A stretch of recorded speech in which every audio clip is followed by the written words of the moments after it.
Bonjour à tous. Donc, c'est un webinaire qui a pour objectif d'aborder, de réaborder un certain nombre de principes. On va rapidement vous rappeler quels sont les documents qui sont les documents de référence pour chaque SONS, système ouvert et non sélectif pour ceux qui ne sont pas encore très familiers avec l'acronyme. Nous vous rappellerons également le périmètre de la prestation Ségur SONS. Nous vous rappellerons également un calendrier qui devient évidemment de plus en plus contraint au fil des jours, semaines et mois qui passent. Nous aborderons un peu plus en détail les profils de référencement et les scénarios d'installation. Et enfin, de manière beaucoup plus détaillée, les scénarios d'installation pour les couloirs radio, bio et pour les DSR DPI et PFI.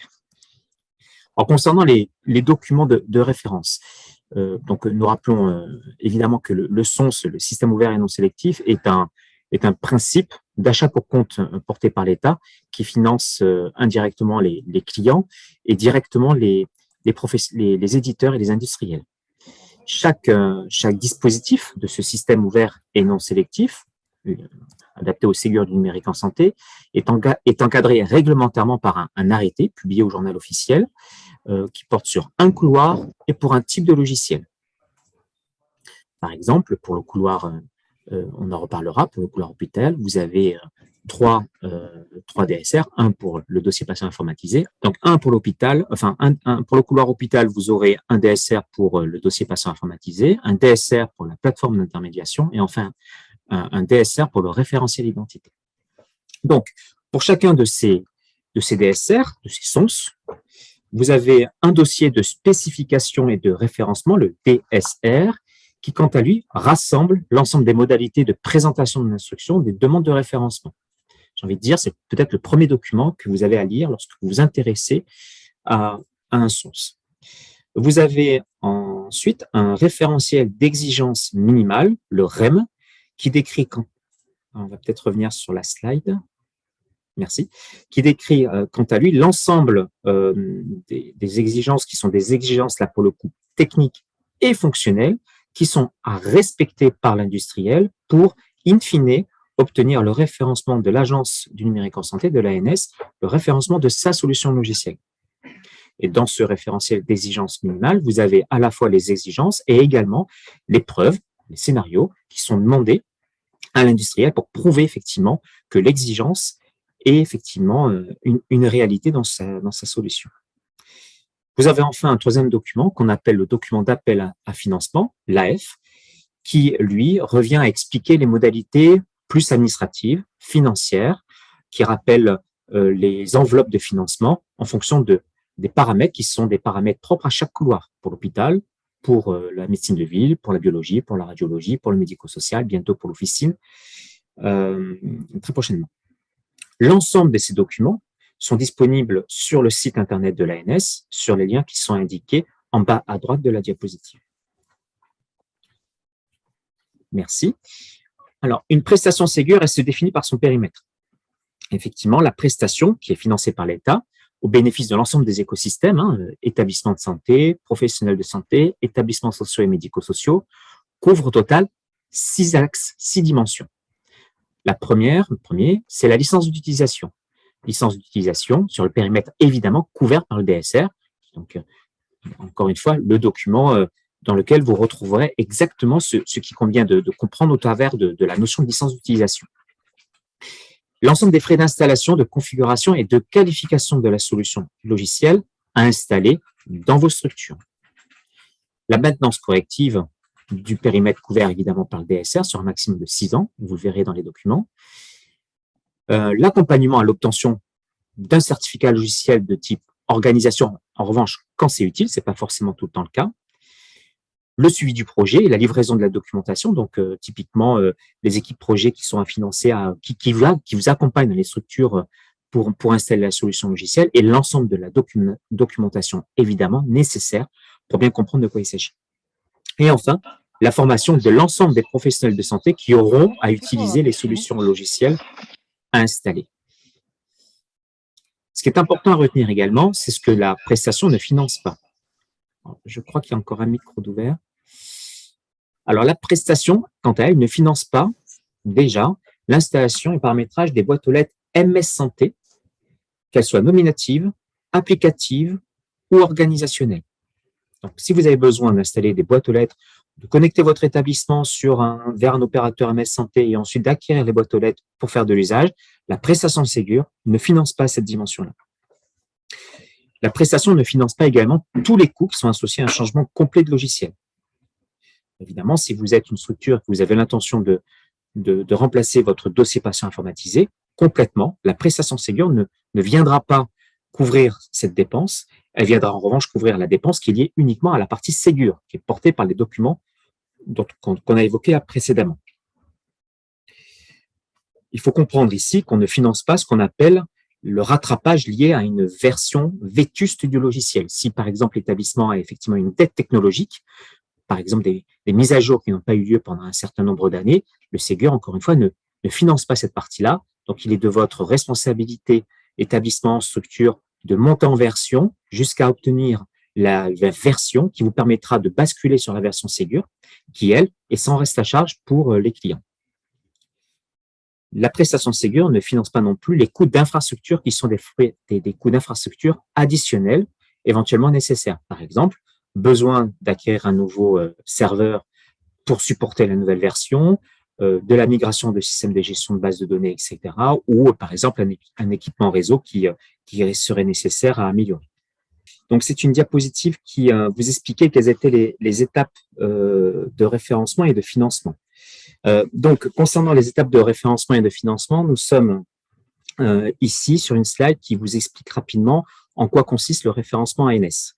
Donc, dans un premier temps, effectivement, en étape 1, nous avons besoin de référencer le logiciel et nous sommes dans une relation qui est une relation entre l'agence et l'éditeur en deux phases. Une première phase qui est une phase d'identification et d'éligibilité de la candidature au DSR avec, dans un premier temps, un dépôt de candidature, donc qui demande un certain nombre de choses côté industriel pour pouvoir récupérer l'ensemble des éléments qui permettent d'affirmer la validité de la candidature de l'industriel. Une durée d'une semaine côté ANS pour valider simplement la candidature. Et une fois la candidature passée, nous sommes dans la phase 2, qui est la phase de vérification des preuves de conformité aux exigences du DSR, avec tout d'abord l'ensemble des preuves déposées sur le système de vérification et de référencement, et ensuite une phase d'instruction du dossier qui peut aller jusqu'à 6 semaines. Aujourd'hui, on constate à peu près une durée de 40 jours entre la fin du dépôt de preuves et l'attribution du référencement. Une fois le référencement acté, donc l'éditeur reçoit un diplôme de référencement topé ANS Ségur, on se retrouve dans l'étape 2 où nous rentrons dans la phase de financement. Et dans ce cadre-là, nous sommes sur une relation entre l'éditeur ou le distributeur de la solution et le client et ou le distributeur et ou l'ASP. L'ASP qui est l'agence de services et de paiement qui sera l'organisme qui viendra verser les avances et verser le solde auprès des industriels. Donc, dans un premier temps, l'industriel aura rédigé le devis de la prestation qu'il souhaite proposer à son client, à réception, signature du bon de commande par le client pour engager la dépense, dépôt de la demande de financement par l'éditeur auprès de l'agence service et de paiement. À réception et après vérification, l'ASP verse 30% d'avance au fournisseur. Et nous avons ensuite le dépôt de la demande de paiement du solde après la réalisation complète de la prestation, sous couvert évidemment de validation de cette prestation complète réalisée par l'industriel, par le client, qui est vérifié à l'aide d'un document qu'on appelle la vérification d'actifs. Voilà donc en quelques mots sur ces principes et sur ces étapes concernant le SONS. Et pour la suite, je cède la parole à Madame Nolwenn François. Merci Jean-Christophe, bonjour, c'est Nolwenn François. J'espère que vous m'entendez bien parce que j'ai un petit souci d'ordinateur. Je vais, pour compléter cette présentation du dispositif que vient de faire Jean-Christophe, vous rappeler les quelques dates clés de ce dispositif qu'il faut bien avoir à l'esprit puisqu'elles sont imposées par les textes. Le dispositif de référencement tel qu'il vient d'être rappelé est ouvert depuis fin août. les demandes de dépôt de financement donc par les éditeurs avec à l'appui les bons de commande signés par leurs clients, les établissements ou les professionnels de santé, sont à déposer pour les 4 premiers couloirs et donc les 7 premiers dispositifs, donc laboratoire, hôpital, médecin de ville et imagerie, avant le 15 juillet 2022. Donc, c'est vraiment la dernière date pour pouvoir déposer ces dossiers de demande de financement. Et puis, on vous a ajouté aussi sur cette diapo les dates à venir des couloirs officines et premiers sous-couloirs médico-social, sachant que là, les textes ne sont pas encore publiés au journal officiel, mais ça ne saurait tarder dans les jours qui viennent. Et deuxième date clé à bien avoir à l'esprit, c'est la date de clôture, c'est-à-dire les dernières dates auxquelles il est possible de déposer les demandes de solde, et on entend par là les documents dont on a reparlé tout à l'heure, MOM ou validation de vérification d'aptitude, qui attestent de la fin du projet, que les éditeurs doivent déposer auprès de l'ASP pour pouvoir obtenir le solde du financement. Et donc, je ne vois plus que la moitié de l'écran, mais le 15 octobre pour les parties biologie, médecin de ville et imagerie, et le 31 décembre pour les 3 desserts du couloir hôpital, c'est-à-dire dossier patient, référentiel d'identité et PFI. Sachant que, bien sûr, si un hôpital héberge un plateau d'imagerie, la date sur l'imagerie, c'est bien le 15 octobre pour tout le monde, hein, pour tout ce qui est dispositif d'imagerie. Voilà, donc ces rappels faits sur le dispositif de financement. Si on passe à la diapo suivante, on va rentrer un peu dans le vif du sujet de ce webinaire et parler des notions de profil et de scénario. Donc, qu'est-ce qu'on entend par profil? Le profil, il est défini au niveau du référencement, c'est-à-dire que pour chacun des dispositifs, alors on vous a mis en exemple les briques fonctionnelles définies dans le couloir hôpital, donc plateforme d'intermédiation, dossier patient, référentiel d'identité, mais vous en avez en fait dans chacun des dispositifs pour toutes les briques fonctionnelles définies par et concernées. On a j'espère que vous m'entendez toujours. On a donc des profils qui sont définis sur lesquels vont s'appuyer les éditeurs pour être référencés.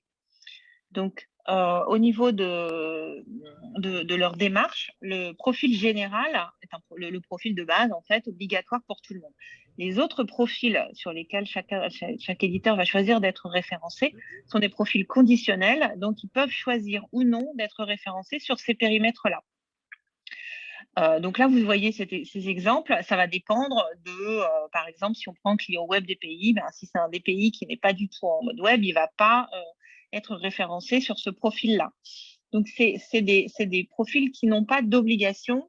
On a une particularité sur un exemple qu'on n'a pas affiché ici, mais sur le logiciel de biologie médicale, le SGL, puisqu'on a un profil maître des identités ou esclave des identités, selon les cas, qui est, en fait, les éditeurs devront obligatoirement choisir l'un de ces deux profils, puisque ils se trouvent forcément dans l'un de ces deux cas, c'est-à-dire à l'hôpital, ils vont plus souvent être esclaves de l'identité qui sera reçue via le système d'information en provenance du référentiel d'identité de l'établissement.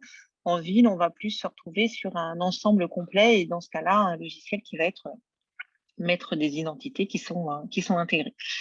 Donc ça, ce sont les profils, c'est bien une notion qu'on retrouve au niveau du référencement et des preuves qui auront été déposées par les éditeurs pour obtenir ce référencement. Et ils sont précisés sur les attestations de référencement. Donc si on passe à la diapo suivante, voilà.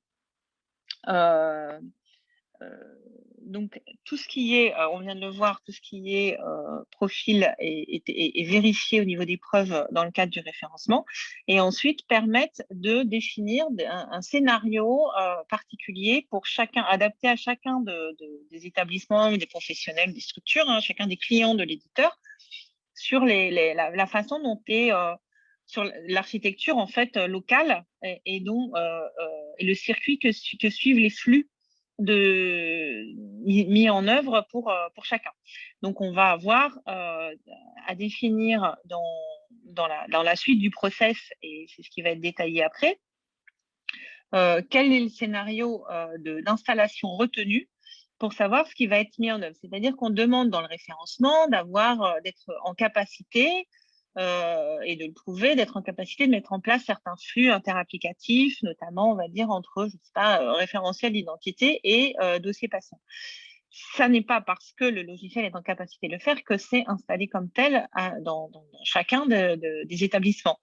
Et donc, on va avoir des cas où certains flux ne sont pas mis en œuvre, donc on ne demande pas d'attester de la totalité des possibilités techniques, mais uniquement, bien évidemment, de l'installation telle qu'elle a été faite chez chacun des clients de l'éditeur. Donc, on retrouve ces notions de scénario qui sont décrits dans les documents d'appel à financement. On va les retrouver dans les bons de commande et dans les documents de fin de projet. Donc, sur la diapo suivante,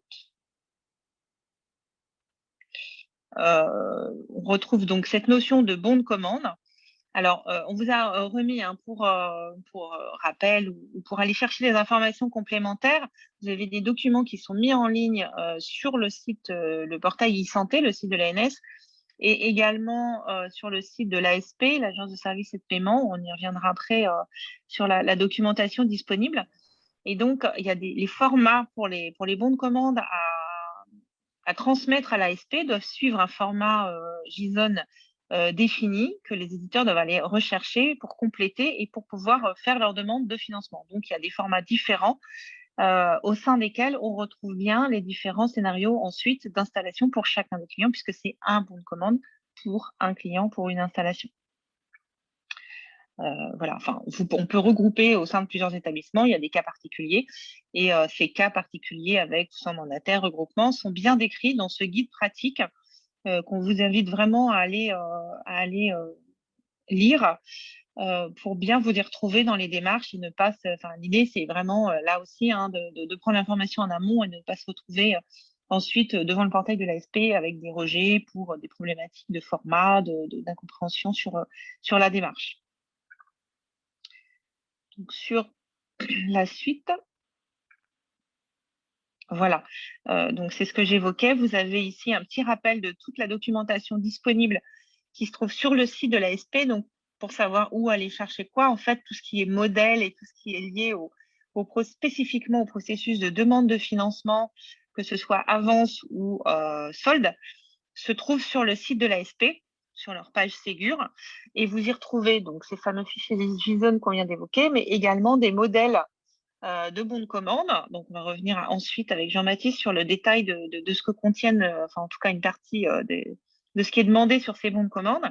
Et vous retrouverez aussi dans les jours qui viennent, on va compléter ces modèles de bons de commande par des modèles de vérification d'aptitude et de MOM pour pouvoir bien faire apparaître les mentions obligatoires et les mentions, on va dire, qui ont un intérêt, même si elles ne sont pas obligatoires, avec une proposition de rédaction qui, bien sûr, n'est pas imposée, si ce n'est ces fameuses mentions obligatoires. Donc, n'hésitez surtout pas à vous référer et à utiliser ces modèles pour faire vos bons de commande, vos vérifications d'aptitude et vos MOM. Je vais laisser, je crois, la parole ensuite à Jean-Baptiste, voilà, qui vous va reprendre un peu plus dans les explications, dans le détail, les différents scénarios d'installation. Oui, bonjour à tous. Donc effectivement, Nolwenn et Jean-Christophe ont bien reprécisé tout le contexte des DSR, des profils, des scénarios d'installation. Et sachant que du coup, on va voir, il y a quelques questions complémentaires qui apparaissent là-dedans, qui sont liées au fait que cette opération SONS d'achat pour compte est bien une opération à 3 parties prenantes. La puissance publique qui commande et qui paye la prestation, les éditeurs ou redistributeurs qui effectivement vont réaliser la prestation, et le client final, dans le cas les établissements de santé, qui vont bénéficier de cette prestation. Et donc, on va retrouver dans ce qui est décrit ici, dans les questions qui sont posées sur les bons de commande, des éléments qui sont liés effectivement à tout ce qu'on vient de voir précédemment au scénario d'installation, mais aussi au fait que côté puissance publique, l'idée, c'est que tout cet investissement serve in fine les cas d'usage du Ségur, qui sont la transmission des documents de santé du patient via l'alimentation du DMP ou via transmission par messagerie sécurité santé pro ou citoyenne, messagerie patient. Donc, vous allez voir que toute cette articulation prend en compte effectivement ces notions de profil et le fait que l'on souhaite, in fine, que d'une façon ou d'une autre, les flux, tout l'ensemble, soit vraiment bien mis en place.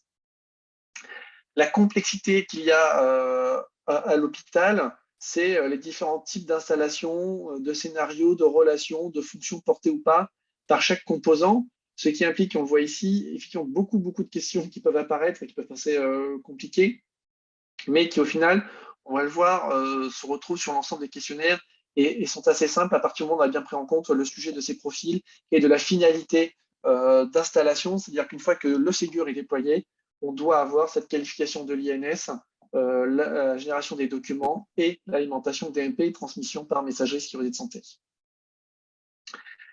Si on regarde le premier point de l'interaction à l'hôpital, mais qui n'est pas spécifique à l'hôpital, mais quand même qui est surtout pensé côté hôpital, c'est le sujet de savoir qui est référentiel d'identité.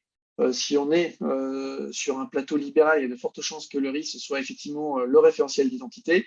Si on est à l'hôpital, il y a de fortes chances qu'il soit esclave de l'identité, qu'il soit du coup alimenté par un référentiel d'identité externe. Et donc, ça correspond derrière, comme vous l'avez vu, à des profils particuliers, à un scénario d'installation, et de s'assurer que tout est conforme. Et que nous, on veut aussi s'assurer qu'in fine, il y a bien un référentiel d'identité et que du coup, le RIS bénéficie bien d'INS et d'INS qualifiés, qu'il soit référentiel d'identité ou qu'il soit esclave.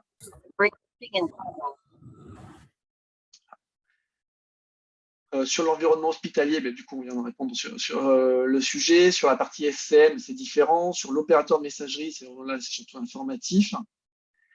Et après, on va commencer à avoir un sujet sur ProSanté Connect, et qui effectivement là dans l'idée de se dire, est-ce que vraiment là, les fonctionnalités que l'État a positionnées dans les exigences, qui correspondent au profil général qui doit être implémenté, est-ce que ce déploiement doit être réalisé parce que de la fonctionnalité est présente dans la prestation Ségur, le déploiement de cette fonctionnalité est pris en compte, mais il se peut qu'effectivement, côté client, il y ait la volonté de ne pas le déployer tout de suite. Et donc se dire, si le déploiement n'est pas fait, c'est que le client ne l'a pas demandé, et ce n'est pas le fait que du coup la prestation Ségur n'a pas été entièrement réalisée côté éditeur. D'où l'idée d'avoir cette question sur cette fonctionnalité ProSanté Connect et de s'assurer que si elle n'est pas mise en compte, c'était bien une demande du client. Sur la partie esclave des identités, c'est relié effectivement à la première partie, et donc on revient aussi au sujet des notions de profil, c'est-à-dire qu'effectivement on a bien un RIS qui du coup va être en réceptacle des identités, donc il faut qu'on vérifie qu'effectivement il a bien passé toutes les exigences et que son profil est conforme à ce scénario d'installation où il va recevoir de la part du référentiel d'identité via des flux d'interopérabilité spécifiques qui doivent être mis en œuvre, cette partie de réception des identités et surtout donc des INS qualifiés. Les 6 dernières questions reviennent au point que j'ai évoqué tout à l'heure et qui vont faire le lien avec à droite, que vous voyez un peu le scénario d'installation et la finalité. Donc, on a bien vu la partie INS, première finalité. La deuxième, c'est comment on alimente le DMP et comment on transmet par messagerie pro et citoyenne.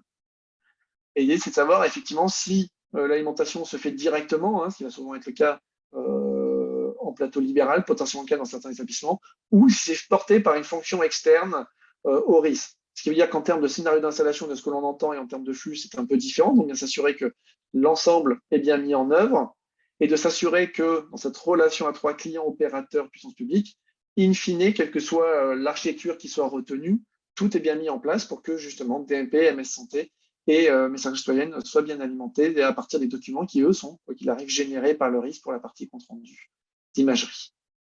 D'où à chaque fois cette double question pour ces 3 flux. Est-ce que la fonction est portée par le RIS ou est-ce que c'est porté par une brique extérieure, c'est-à-dire que le RIS transmet ses documents à une brique, appelée PFI, plateforme de termination, qui porte cette capacité, cette fonctionnalité d'envoi DMP, MS Pro, MS Citoyen.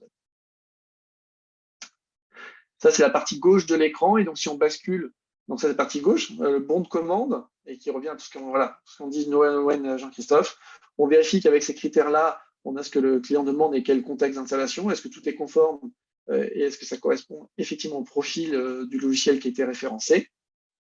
Si c'est bon, ben, la commande reçoit un aval positif côté SP, on poursuit le processus, ce qui nous amène in fine côté droit de l'écran sur le fait que voilà la prestation réalisée et comment on a les modalités de versement du solde, donc quelles sont les conditions qui valident le déploiement et donc le versement global du solde et même la validation globale du forfait, parce que la première partie n'est qu'une avance au niveau de la validation du bon de commande.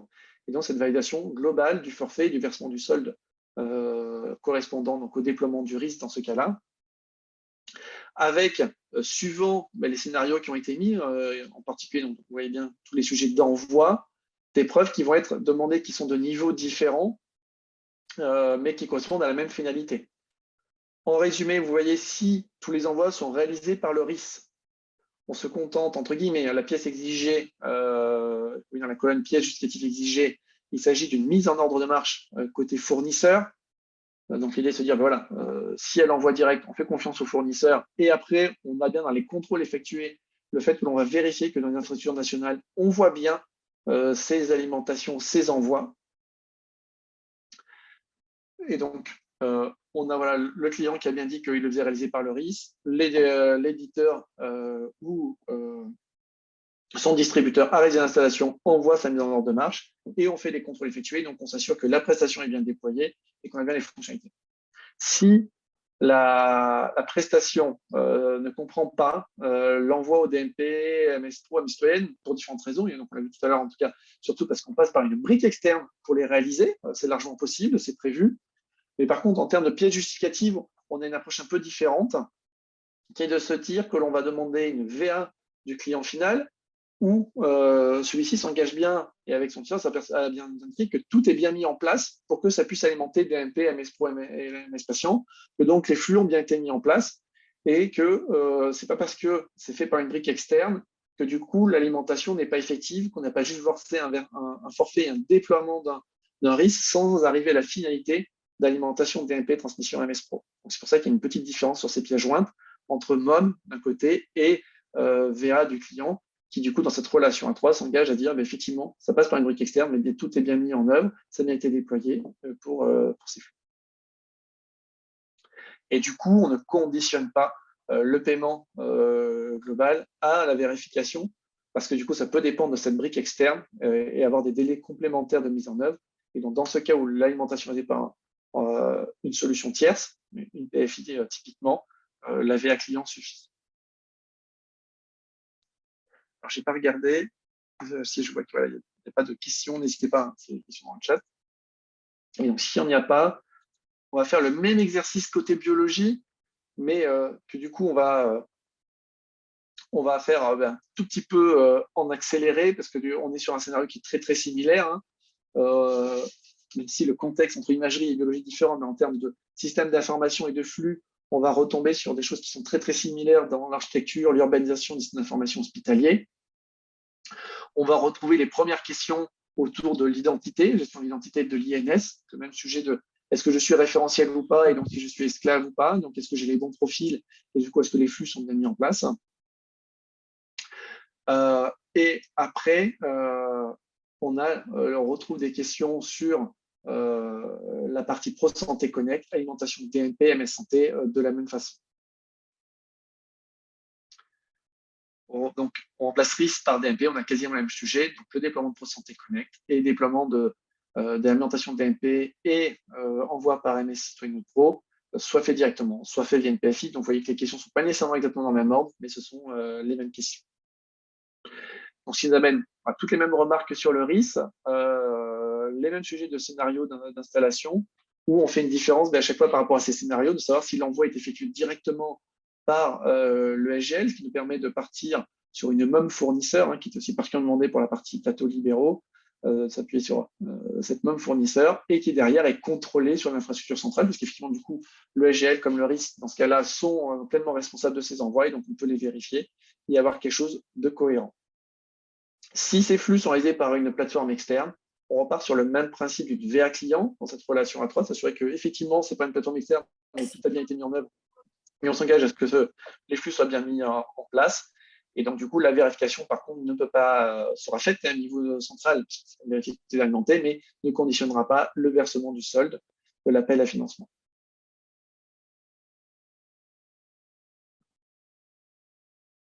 S'il n'y a pas de questions, c'est parce que du coup j'étais trop vite, c'est trop compliqué, ou peut-être parce que c'est clair.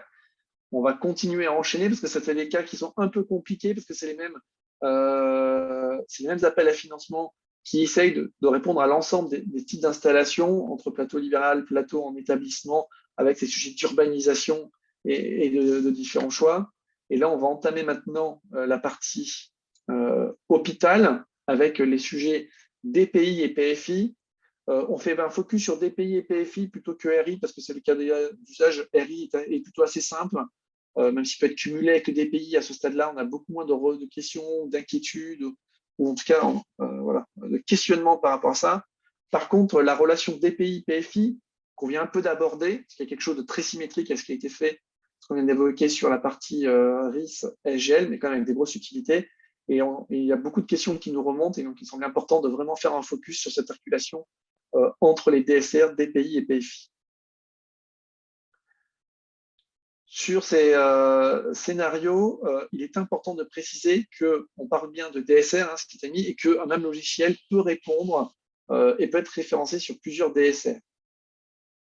Autre point de confusion, le DSR DPI ne se concentre pas nécessairement sur toutes les fonctions du DPI, on est déjà sur les fonctions Ségur, mais c'est la partie génération de documents, tout ce qui est transmission via MS Santé ou alimentation du DMP est porté par la fonction PFI, qui peut être une fonction portée par un DPI ou par une brique à part entière différente du DPI. Donc ça, c'est bien une subtilité. Donc un logiciel référencé en tant que un logiciel qui, dans des fonctionnalités DPI, peut être référencé sur la partie DPI, mais aussi peut être référencé sur la fonction PFI, et peut aussi être référencé sur la fonction référentielle d'identité. Voilà, il faut bien faire attention. C'est parce qu'on est DPI qu'on ne peut pas aller sur la fonction PFI, et vice-versa, on peut avoir des PFI à part entière, référencés PFI, avoir une articulation, une normalisation de ces informations, articulée autour d'une fonction logicielle, d'un logiciel qui porte la fonction DPI et d'un logiciel qui porte la fonction PFI. Donc, une fois que j'ai amené toute cette complexité, c'est là où on retrouve cette complexité dans l'articulation des questions et des scénarios d'installation, DPI et PFI que vous voyez à l'écran, avec la petite subtilité complémentaire qui est que potentiellement, et ce qui revient, peut y avoir le choix en termes d'urbanisation c'est d'information de ne pas traiter de la même façon le flux DNP versus les flux MSS Pro et citoyenne, mais comme vous l'avez vu tout à l'heure, avec RIS et LGL. Ce qui est clair sur la partie DPI, il n'y a pas du tout de fonction d'envoi DNP MS Santé qui sont dans l'exigence parce que ça sont portés à part entière, je viens d'expliquer tout à l'heure, par la fonction PFI, et que si un DPI porte ces fonctions, il peut candidater être référencé pour porter aussi la fonction PFI. Du coup, ça nous amène à toutes les questions. On va commencer par les questions de la partie DPI. Donc, c'est savoir si la fonction PFI est portée par le DPI ou pas. Qu'est-ce que cela implique typiquement? Ça veut dire que si la fonction PFI est portée par le DPI, la mise en place d'un flux nécessaire de transmission des documents du DPI vers la PFI, et du coup qui concerne les deux parties, n'est pas nécessaire.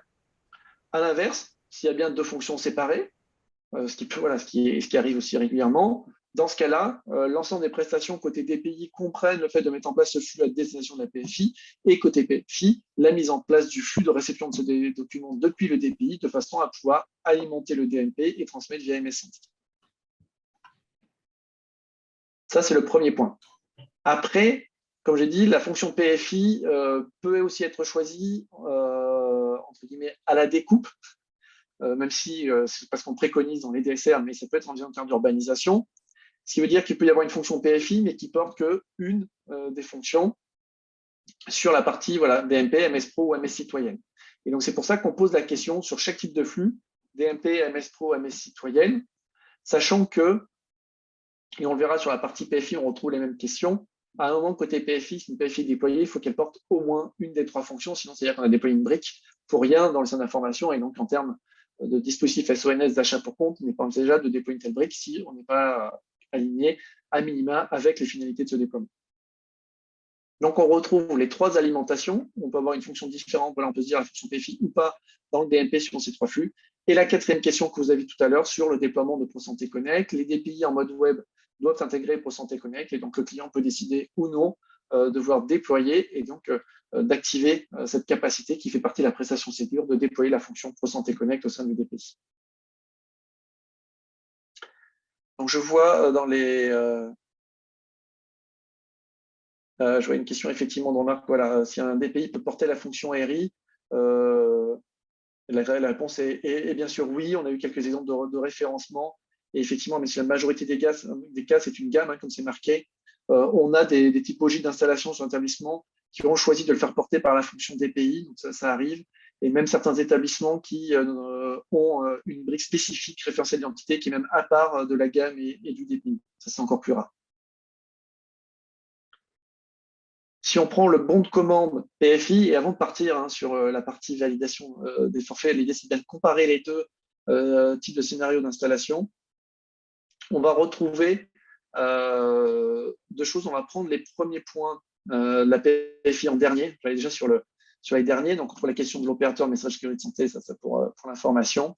Et on retrouve en miroir de la partie DPI les trois sujets d'envoi, alimentation DMP, envoi MS Pro, envoi MS citoyenne. Ce qui veut dire par contre qu'on ne peut pas répondre non aux trois.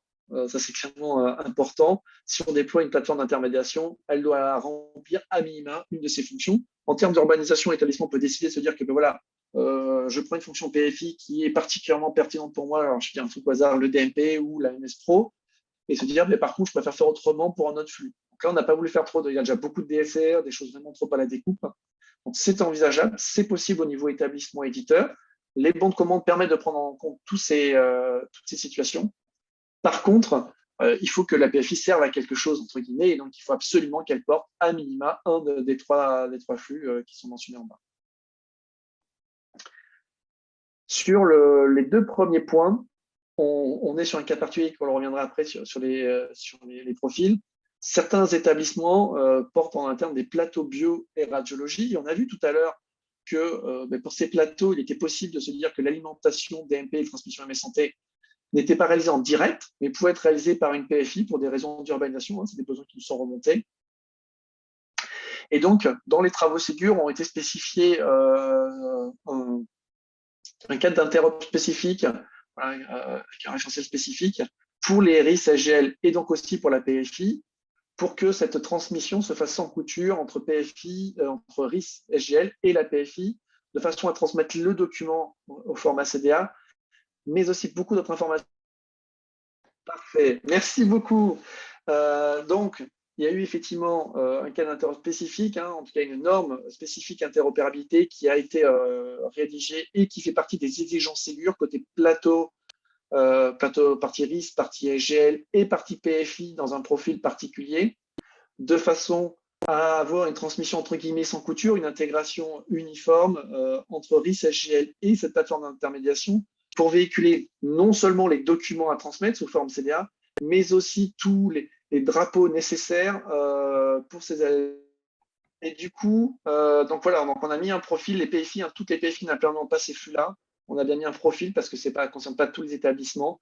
Donc il y a bien une histoire de vérification si la fonction de l'été demandée correspond bien au profil sur lequel le référencement de la plateforme d'intermédiation a été réalisé. Ça permet d'avoir quelque chose de complet, bout en bout, entre la partie bioimagerie et cette partie plateforme d'intermédiation, dans le cas où on veut utiliser effectivement ce passage.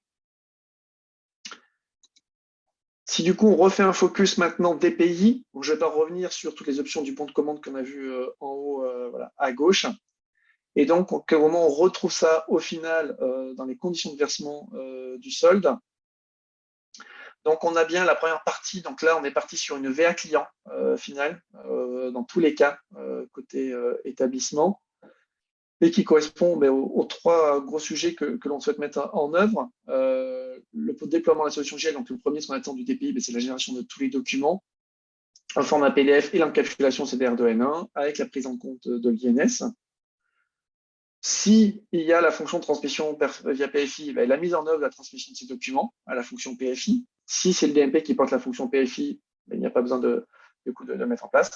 Et sur la partie INS, il y a bien la mise en place du flux entrant INS, sauf si, effectivement, la fonction RI est aussi portée par le DPI. Sur la fonction PFI, dont on a vu effectivement voilà, tout à l'heure en haut à gauche les options bon de commande. On va retrouver donc quelque chose d'un peu plus lourd, complexe au final, avec une première partie générique, qui est le profil général de la PFI. Donc, le flux entrant de documents provenant du DPI, toujours c'est des VA clients à chaque fois. Donc là, d'où l'intérêt de la première la case. Effectivement, ça, on est demandé que, et c'est exigé que s'il y a effectivement ce flux du DPI via PFI, que ce n'est pas un même composant qui est porté de fonction. Si la partie flux d'alimentation DMP est bien portée par la PFI, du coup, la VA client sur la mise en place de ce flux-là et la vérification aussi au niveau du DMP que l'on voit bien arriver les documents. Et la même logique pour la partie MSS Pro et MSS citoyenne. Si ces fonctionnalités sont bien portées par la PFI, une VA client et la vérification de ces transmissions via MSS Pro et MSS citoyenne. Et comme j'ai dit tout à l'heure, une PFI peut au final ne pas porter ces trois flux, DMP, MSS Pro, MS citoyenne, mais au moins un de ces flux doit être mis en œuvre pour ne pas juste déposer un composant complètement isolé au sein du système d'information.